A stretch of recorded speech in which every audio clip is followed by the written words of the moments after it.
자, 그러면 3주차 강의를 시작하겠습니다. 지난 시간은 이 앞에까지 했습니다. 이 앞에 내용은 이런 거죠, 그죠? 예를 들어서 이게 지금 어떤 자외선이나 가시선의 빛을 쬐었을 때 특정 풍자들은 그 빛을 흡수하게 된다라는 거죠. 근데 흡수하지 않는 화학종도 있습니다, 물론. 그럴 때도 심지어는 그런 종이 있다 손 치더라도 빛을 흡수하지 않는다 하더라도 거기에다가 발색제나 착화제와 같은 것을 집어넣어주면은 실제 우리가 분석하고자 하는 이 물질은 빛을 흡수하지 않아도 이 발색제나 착화제가 결합되어지면 어떻게 되느냐, 바로 이 농도만큼 착화제나 발색제가 많이 들러붙게 되고, 그러면은 이것들이 빛을 흡수하기 때문에 그 양이 뭐냐, 바로 빛을 흡수하지 않는 이 화학종의 농도를 알 수 있게 되는 겁니다. 그것에 대해서 이야기했습니다. 그리고 이제 정량입니다. 정량이란 말은 이제 실제 그 농도가 얼마냐라는 것을 알 수가 있는데, 알아야 되는데, 뭐 강물이나 바닷물을 떠서 재면은 흑광도는 나옵니다. 아, 빛을 얼마나 많이 흡수했구나 알 수는 있습니다. 하지만 그것의 정확한 농도를 알기 위해서는 특정 농도에서의 흑광도 값을 알아야 됩니다. 다시 말씀드리면은 이런 거죠. 내가 실험을 했는데 흑광도 A가 한 이만큼 나왔다. 그럼 농도가 얼마냐? 이걸 알아야 되는데, 이것은 쉽게 말해서 우리가 알고 있는 표준 영역을 이용해서 0, 0.1, 0.2, 0.4, 0.3 이러한 밀리그램 퍼 리터 이런 농도로 용액을 만들어서 흑광도를 재면은, 예를 들어서 이렇게 흑광도가 나오더라. 그러면 이 금량선으로부터 내 시료에서의 흑광도가 얼마다. 그러면은 이 금량선을 이용해서 그럼 시료에서의 농도는 0.33이구나. 그런 것을 알 수가 있게 되는 겁니다. 실제 이것은 지난번 시간에 제1장의 연습 문제를 보시면 검정 감도, 분석 감도를 할 때 금량선을 끊는 게 나왔습니다. 그러니까는 특정 농도에서의 흑광도 값을 주고 거기에 금량선이 얼마다라고 1번 문제에서는 주어져 있는데, 여러분들은 실제로 이런 값으로부터 금량선을 구해야 됩니다. 여러분들은 그러한 연습을 하게 될 겁니다. 또 이렇게 예를 들어서 습광도를 쟀는데 이게 0.01이고 0.1일 때 예를 들어서 X, Y가 있으면 농도가 0일 때 흑광도가 0.01, 농도가 0.1일 때 흑광도가 0.11, 농도가 0.2일 때 흑광도가 0.19, 농도가 0.3일 때 흑광도가 0.28, 농도가 0.4일 때 흑광도가 0.39 이렇게 나오면은 이러한 좌표가 5개가 있습니다.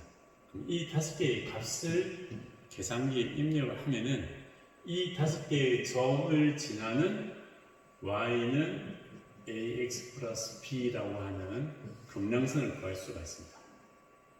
이것을 구하는 방법은 전자계산기를 써야 됩니다. 여러분들은 지난번 미분 반응식 때는 안 그랬는데, 이렇게 기기분석 혹은 수질화학, 다른 기타 환경공학 전공 과정에 들어오면은 계산식이 나오면 전부 다 전자계산기가 필요합니다. 여러분들은 일반적인 폰에 있는 계산기로는 안 됩니다. 이게 지수가 있고 로그가 있고 막 그러기 때문에 여러분들은 공학용 전자계산기를 꼭 구매를 하셔야 됩니다. 알았죠? 제가 이 수업 마지막 부분에 오면 공학용 계산기도 한번 사용법도 약간 알려드리고, 그리고 어떠한 것을 사용하면 좋을지 값싼 공학용 계산기도 추천해 줄 겁니다. 똑같은 것을 살 필요는 없지만 공학용 계산기는 꼭 있어야 합니다. 가족 중에서 위에 언니나 오빠 계산기를 빌려오든지 선배들 빌려오든지 해서 꼭 가지고 있어야 됩니다. 자, 이런 이때 만약에 내가 만약에 강물을 분석한다 그러면은 그때의 표준 영역은 뭐냐? 담수로 만들어져야 됩니다. 만약에 내가 해수를 분석한다 그러면은 그때 표준 영역은 해수로 만들어야 됩니다. 그렇게 해야지 실험을 할 수가 있습니다.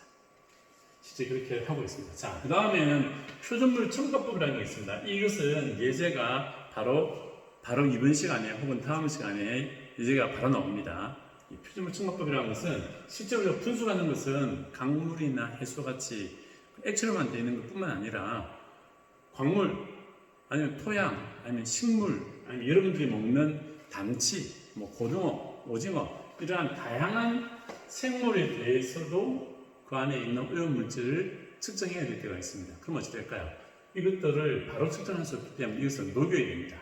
산을 넣거나 뭔가를 넣어서 녹여내야 되는데 녹여내면 어떻게 되느냐? 끝내는 그 최종 추출액은 광물이냐 혹은 토양이냐 혹은 어떠한 생물이냐에 따라서 이 액체 자체가 최종 추출액 자체의 조성비가 완전히 다릅니다. 그렇기 때문에 여기에서 X라는 성분, Y라는 성분, Z라는 성분 여러 가지가 있을 텐데 이것의 농도를 정확하게 측정하기 위해서는 그냥 깨끗한 담수, 깨끗한 해수로 만들어진 표준 용액을 가지고 이것을 측정하기에는 좀 곤란하다. 그래서 그때는 이것의 농도를 정확하게 알기 위해서 여기다가 표준물을 넣어줍니다. 농도를 알고 있는 정확한 부피의 표준 용액을 집어넣으면은 그 집어넣은 것으로부터 이 실제 시료 속에 있는 오염물질의 농도를 잴 수가 있습니다. 거기에 대한 설명이 이렇게 나와 있고요. 한번 여기에 대해서는 실제로 한번 설명을 해주겠습니다. 조금 어렵습니다. 자, 이렇게 되어 있고요. 끝난 여러분들은 이렇게 수식이 조금 복잡합니다. 수식이 여기도 제가 적어놨는데 좀 복잡합니다. 복잡은 한데 끝내는 나오는 건 뭐냐? 이거 나오는 겁니다. 그래서 미지의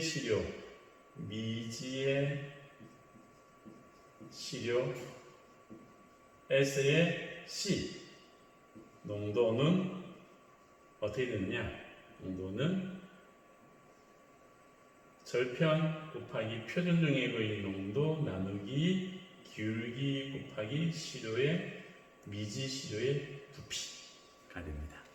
그래서 이런 것들 여러분들이 앞에 제가 문제를 한번 이 수식을 유도를 하겠지만 여러분들은 끝내 안 되면 이것만 외워도 됩니다. 외워도 되는데 기왕이면 여러분들이 한번 이런 수식을 한번 유도해 볼 수 있는 게 좋습니다. 자, 한번 보겠습니다. 여기에 어떤 시료가 있습니다.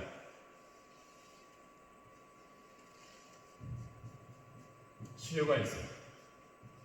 이때 시료의 부피는 얼마냐? Vx입니다.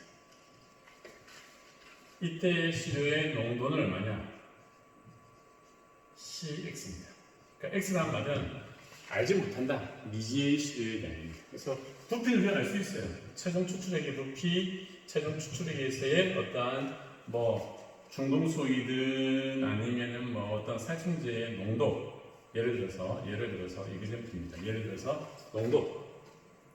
근데 여기다가 아까 앞에 있는 본문에 있는 것처럼 뭘 한다고요? 표준물을 첨가한다라고 했습니다. 첨가. 그래서 여기다가 표준물을 넣어줍니다. 표준물을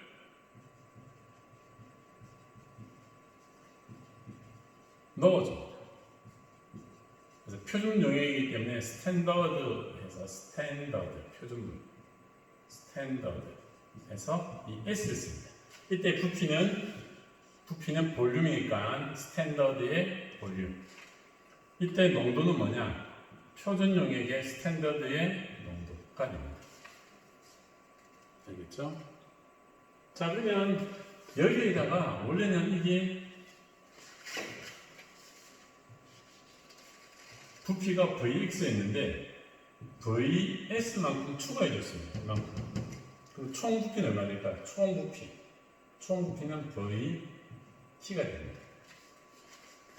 그죠? 자, 그러면 볼까요? 어떻게 되는가? 자, 그럼 폭강도를 보겠습니다.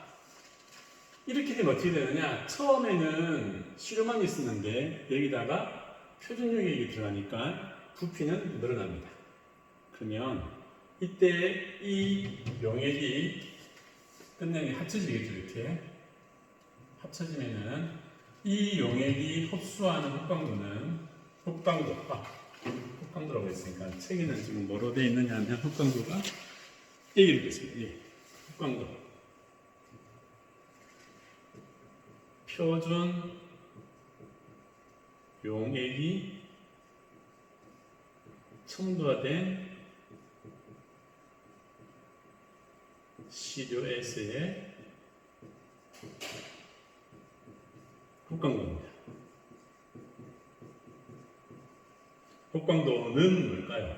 애초에 처음부터 시료에 들어가는 흑광도. 처음부터 그죠? 시료에 들어가는 흑광도가 있을 거고 거기에다가 추가로 표준 용액을 넣어줬으니까 표준 용액에 의한 흑광도가 있을 겁니다. 표준 용액에 의한 흑광도. 그죠? 그러면 시료에 의한 흑광도가 얼마나 될까요? 흑광도라고 하는 것은 지난 시간에 기억납니까? 흑광도는 마이너스 로그 t. 동시에 흑광도는 모 흑광기수 곱하기 b 곱하기 c 이렇게 되어 있습니다. 그죠? 그래서 우리는 오늘은 이걸 쓰지 않고 이걸 쓸 겁니다. 그러니까 몰 흑광도라고 하는 것은 흑광도라고 하는 것은 어떤 시료에 몰 흑광기수 곱하기 광선이 투과하는 너비 곱하기 농도가 될 겁니다. 자, 그러면 이것만 이렇게 그대로 넣을 겁니다. 그러면 이때 어떠한 성분을 잰다. 그럼 그 성분의 몰 흑광도는 얼마냐? 몰 흑광도 E 이렇게 됩니다. 몰 흑광도는 그죠? 어떤 성분에 대한 거니까. 그 다음에 곱하기 B. 너비는 지금 이 너비는 똑같습니다. 지금은 너비가 똑같기 때문에 이 너비를 B로 두면은 너비는 똑같다. 그 다음에 해주는 게 뭐죠? 농도가 있어야 되죠. 농도라고 하는 것은 애초에 시료에서의 농도는 CX였어요. 근데 CX였는데 지금 어찌 됐죠? 부피가 늘어났습니다. 원래는 처음 부피가 VX였는데 표준용으로 넣어주니까 부피가 총 부피가 토탈 부피가 VT만큼 늘어났습니다. 그러면 농도는 어떻게 될까요? 원래는 요만큼 볼륨이 있었는데 여러분들 쉽게 말해서 엄청나게 짠 물에다가 그냥 뭔가를 섞어주면 어떻게 될까요? 이 물은 희석이 되어버리겠죠, 그죠? 전체적으로, 그죠? 근데 희석이 된 겁니다. 얼마만큼 희석되느냐? 원래는 CX였는데 얼마만큼? VX가 VT만큼 늘어났으니까는 늘어난 것만큼 희석이 된 겁니다. 이렇게. 그죠? 자, 그러면 이건 시료용 거고, 그 다음에 여기다 뭘 넣어줬습니까? 지금 표준용액을 넣어줬죠. 표준용액. 그럼 표준용액에 의한 흑광도도 또 있습니다. 그러면 어떻게 되느냐? 이것 또한 똑같은 물질이기 때문에 똑같은 뭐 중금속, 철 혹은 뭐 비소를 측정한다 그러면은 그 원소에 대한 몰흑광기수는 똑같습니다. 너비도 변하지가 않았어요. 하지만 표준용액도 원래는 농도가 CS였는데 이 VS가 어찌 됐습니까? VT만큼 늘어난 거죠, 사실은 이렇게. 그러니까 어찌 되느냐? 표준용액의 농도가 감소합니다. 그죠? 얼마만큼 감소하느냐? 이거만큼. 표준용액의 농도가 VT만큼 감소하게 된다. 그죠? 이렇게 됩니다. 표준용액의 부피죠, 그죠? 표준용액 부피. 이렇게 됩니다. 자, 그러면 이 그림을 보십시오. 위에 있는 그림을 보십시오. 흑광도는 어떻게 되느냐? 여기에다가 X는 뭐냐? X축은 표준물의 부피입니다. VS. 그러니까 시료에다가 표준물을 넣으면 넣을수록 점점 흑광도는 증가하게 될 거다. 이렇게. 흑광도는 증가하게 될 거다. 그럼 끝내는 어떻게 되느냐? 여기서 VS하고 A와의 관계를 보면 됩니다. 그래서 이 책에 보시면 끝내는 어떻게 되느냐? 이때 A는 VS를 X로 했기 때문에 이것에 대한 기울기 곱하기 더하기 절편이 됩니다. 그죠? 자, 그러면 끝내는 어떻게 되느냐? 여기에서 A VS가 있으니까 여기에 A, 여기에 VS가 있습니다. 끝내는 이식과 이식은 같아야 되니까 끝내는 이 VS 앞에 있는 M이 뭐냐 이랬어. M은 바로 이거다. EBVT분의 CS. 그래서 그럼 I는 뭐냐? I는 바로 이게 I다. I는 EBCX의 VT분의 VX. 그렇기 때문에 여기에서 이걸 한번 나눠주겠습니다. 나눠주면 어떻게 되느냐? M분의 I는 나눠줄게요. 그러면 EBVTCS 분의 EBCX VT분의 VX. 그러면 E 없어지고 B 없어지고 VT 없어지고 남는 건 뭐죠? 남는 것은 CS분의 E가 아니고 이게 뭐지? 이게 C죠. C. 잘못 썼네요. CX 곱하기 VX가 나왔습니다. 그럼 끝내 우리가 지금 구하고자 하는 건 뭐냐? 실외의 농도, 실외의 농도 CX를. 지금 우리는 실외의 농도를 구하고자 하는 거죠. 그래서 CX는 뭐냐? 결론적으로 CX는 이 두 개를 넘기면 됩니다. M 그다음에 I 곱하기 이걸 넘겨버리면 VX분의 CS. 알았죠? 그러니까 끝내는 무슨 말이냐면 표준물을 갖다가 원래 시료에다가 표준물을 10ml, 20ml, 30ml, 40ml를 넣어줍니다. 넣어주면서 흑동도를 계속 재는 거예요. 쉽게 말해서 여러분들 연습문제를 보시면 압니다. 연습문제 몇 번이냐면 5번입니다. 연습문제 5번. 연습문제 5번을 보시면 VX가 얼마냐면은 0, 5, 0, 5, 10, 15, 20을 넣어줬을 때의 흑강도가 얼마로 됐느냐 하면 흑강도를 쟀더니 0.22로 얼마 이렇게 나온 겁니다. 그러면 이것이 바로 5개의 좌표가 있죠. 그죠? 좌표가 있기 때문에 이것을 가지고 근량선을 그으면 이 기울기와 절편은 나오게 되어 있습니다. 이 M과 I는 나오게 되어 있습니다. 나오게 되어 있고 이때 넣어준 표준 용액의 농도도 우리가 알 수 있습니다. 농도. 그리고 실외 부피는 그냥 정용 플라스크라든지 메스실린더로 바로 잴 수가 있죠. 그죠? 그래 되면 어떻게 되느냐? 이런 부피인 잴 수도 그 안에 있는 우리가 측정하고자 하는 물질의 농도를 모르니까 그 농도는 뭐냐? 바로 이 식에서 구할 수가 있다. 라는 겁니다. 자, 이걸 한번 잘 보시고 이렇게 그 다음에 여기에서는 뒤에 연습 문제가 나오기 때문에 연습 문제를 한번 풀어보시면 됩니다. 연습 문제가 얘가 하나밖에 없습니다. 이호과 관련되어진 연습 문제 얘가 하나밖에 없기 때문에 그 문제를 풀 때 한 번 더 천천히 잘 생각하시면서 푸시면 됩니다. 자, 개념은 이렇습니다. 자, 되겠습니까? 자, 그러면 그 다음으로 넘어가겠습니다.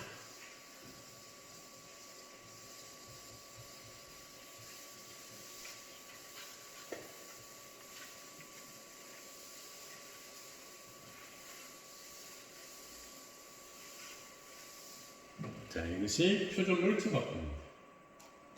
두 번째로는 우리가 분석하자 하는 물질이 있는데 추출을 했더니 이 추출 안에는 X와 Y가 있더라.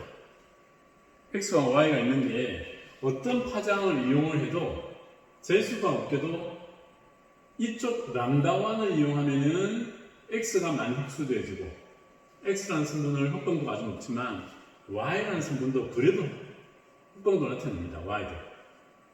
근데 람다2를 쓰면은 그와 반대로 Y가 최대광도를 보이고 X는 좀 흑광도가 낮아져요. 그렇게 하면 어떻게 되느냐? 이 용액에서 X와 Y 이 두 성분의 농도를 구하기 위해서는 그러면 각각 물질 S의 최대 흡광도를 보이는 파장 람다1, 람다2S의 흡광도를 두 번을 잽니다. 두 번을 재면 어떻게 되느냐? 바로 이게 나옵니다. 자, 이게 무슨 말인지 한번 보겠습니다.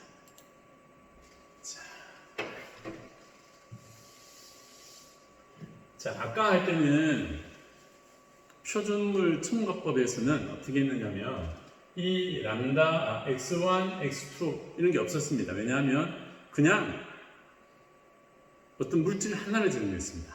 그런데 지금 여기에서는 이 챕터에 있는 것처럼 여기는 지금 하나가 있는 게 아니고 혼합물입니다. 혼합물. 그러니까 그 최종 추출 액 속에는 성분이 몇 가지가 더 섞여 있다. 지금 여기서는 두 가지입니다. 예를 들어서 뭐 세 가지면 어찌 될까요? 세 가지면 파장을 세 개 화합물에서 각각의 화합물에서 최대 흡광도를 보이는 파장 람다1, 람다2, 람다3를 찾아가지고 흡광도를 세 번 재면 됩니다. 세 번 재서 재면은 X, Y, Z 성분의 각각의 농도를 우리가 구할 수가 있습니다. 자, 어떻게 구하는가 한번 보겠습니다. A라는 람다1에서 쟀다. 자, 그러면 이 람다1에서는 X 성분과 Y 성분이 있습니다.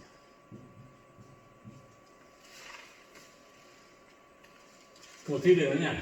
이 성분이 X의 성분은 람다1에서 람다2에서의 각각 빛을 흡수할 수 있는 몰 흡광기수가 각각 다 다릅니다.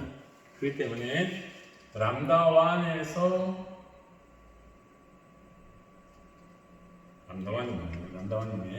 그러면 X라는 성분이 람다1에서 흡수하는 몰 흡광기수, 그럼 X라는 성분이 람다2에서 흡수하는 몰 흡광기수 이렇게 나타납니다.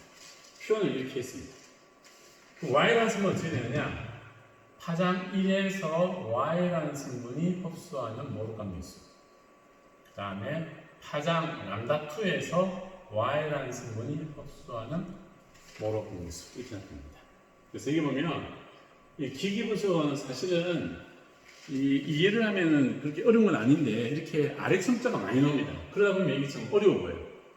첨자가 하나는 게 오는 게 뭐냐? 이것은 성분, X 성분, Y 성분 이란 말입니다. 그 다음에 이 뒤에 있는 1, 2라고 하는 것은 파장입니다. 파장. 서로 다른 파장을 말합니다. 여기서는 람다1, 람다2가 됩니다. 알겠죠? 자, 그러면 한번 보겠습니다. 자, 그러면 람다1에서 측정했을 때의 총 흡광도는 얼마냐? Y가 이만큼 흡광하고 X가 이만큼 흡광합니다. 그럼 총 흡광도는 어떻게 되느냐? 여기에다가 이 두 개를 더해야 되겠죠. 그래서 총 흡광도는 이렇게 나타납니다. 총 흡광도. 그러므로 람다1에서의 총 흡광도 A는 X가 X에 의한 흡광도 뿐만 아니라 Y에 의한 흡광도가 나타낼 수가 있습니다. 그렇기 때문에 X에 의한 흡광도, 그란 말은 뭐죠? 흡광도는 몰 흡광계수 곱하기 B 곱하기 농도인데 X의 농도죠, 그죠? 근데 몰 흡광계수는 아까 뭐라고 했습니까? 람다1에서는 X의 몰 흡광계수는 EX1이라고 했습니다. 그죠? 그 다음 Y에 의한 흡광도 몰 흡광계수 곱하기 B 곱하기 농도인데 Y라는 거니까 Y의 농도. 이때 몰 흡광계수는 이렇게 말을 했습니다. 람다1에서의 y 성분의 몰 호감계수는 2의 y1 이렇게 했습니다. 그러면은 람다2에서는 어떻게 될까요? 람다2에서는 A는 똑같습니다. 1, 2, C, X. 농도는 똑같죠. 농도는 그냥 실외수의 농도는 CX, 실외수의 Y 농도는 CY입니다. 근데 몰 호감계수가 어떻게 되느냐? 람다2이기 때문에 이때의 몰 호감계수는 람다2에서 X 성분의 몰 호감계수는 X2. 이것 또한 Y2입니다.